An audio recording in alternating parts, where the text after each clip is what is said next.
My name is Eduardo. Welcome to CNA International. Today we will talk about one of the most important events of the decade, the Arab Spring. The Arab Spring is a series of anti-government protests and revolution across the Middle East. Yes, these wars have affected millions of people, leaving them without home or resources. All this started because of the desire of the Arabs people to look for a new kind of government or the replace of the governors. Right now we're interviewing one of the protestants that was involved on the first conflict. Juan, we are watching you. Thanks, Fer. Now I'm one of the first protestants that was involved in the defeat of the Tunisian government, which was the first war which started everything. Hello, my name is Ahari, and I was one of the people who had the privilege to be involved in this revolution from start to end. How did it start? It started after the death of a brave kid, Mohamed Bouazizi. He was a normal kid. He studied informatics engineering, and his only source of income was a fruit stand. What happened when they took his fruit stand? He tried to talk to the government, but instead he was beaten and left without no other option than to set himself on fire in order to demonstrate how desperate is the people here. How did the people of Tunisia react? He raised against our government and ended up taking out our president Ben Ali, who had been in power since 1987. And how's the situation right now? A new coalition party won the most recent elections, and even though we have this new government, our country is still in a huge mess. Tahiri, thank you very much for your information, and I hope the situation in your country gets better. Thank you very much, Juan. Now we will talk with Mohamed Ashraf, one of the people who lost one of their loved ones in one of the most important wars of this Arab Spring, the Egyptian Civil Revolution. Hello, Mohamed, can you hear us? Yes, thank you. The Egyptian Civil War started 10 days after the Tunisian one. Again, the discontent and angerness of the people because of the way we lived and the horrible government we had to deal with led us to protest against the President Hosni Mubarak. After days of protest and revolutions, we were able to defeat him after 18 days of protest. What happened next? Well, the Supreme Council of Armed Forces turned our country into a military regime, trying to restore order and stay in power. What was the importance of Tahrir Square in all this? That was the place where we usually had our peaceful protest, but then after the regime started to get more strict and aggressive, it turned into the place where a lot of Egyptians got killed because of our search for peace and justice. That was the place where my brother died after one of the attacks of the regime. And Mohammed, what happened next? In December the 16th, we had our first parliamentary elections. And also, after that, we had our first presidential elections, which led to the winning of Mohamed Morsi. We know that there was a second revolution. When did it happen? Right after the election of Morsi, we started another revolution because he was leading a country without a constitution, and he also had dissolved the parliament.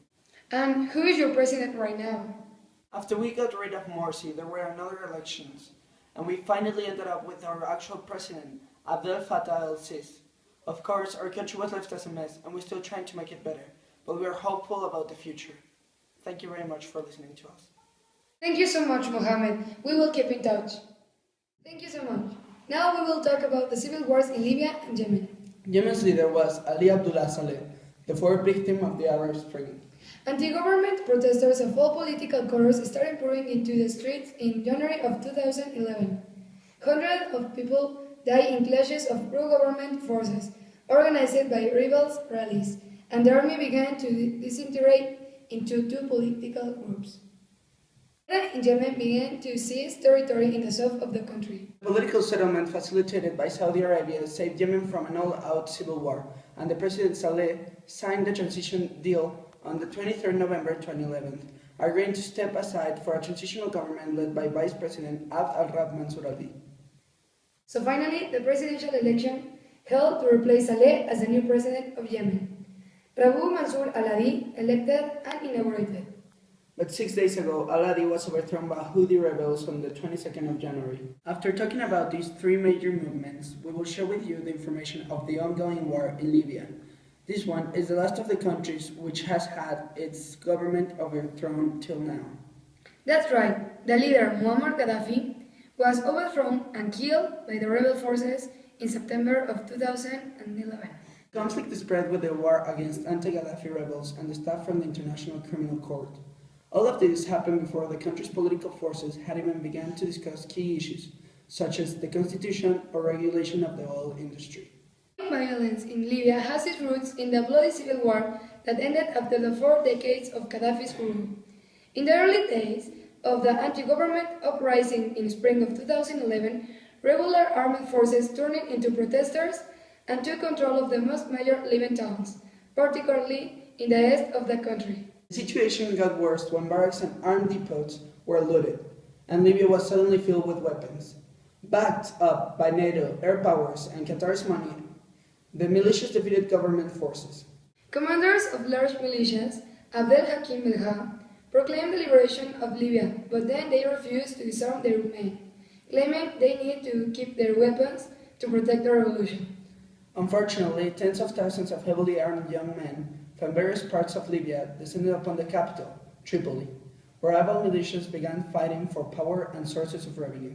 In the Second Civil War, Islamist armed groups took control of Benghazi and Tripoli International Airport, and fighting continues with Islamist militias claiming to have captured Tripoli.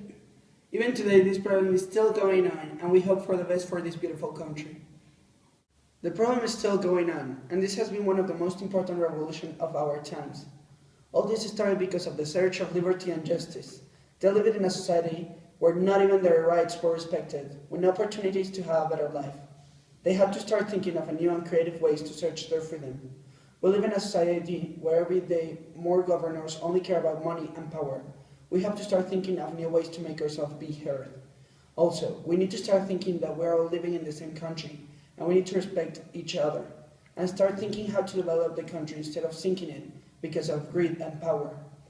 We hope all this violence stops in these countries, and all the people that live there can overcome this war and be a better country. Thanks for your attention, and we hope to see you soon.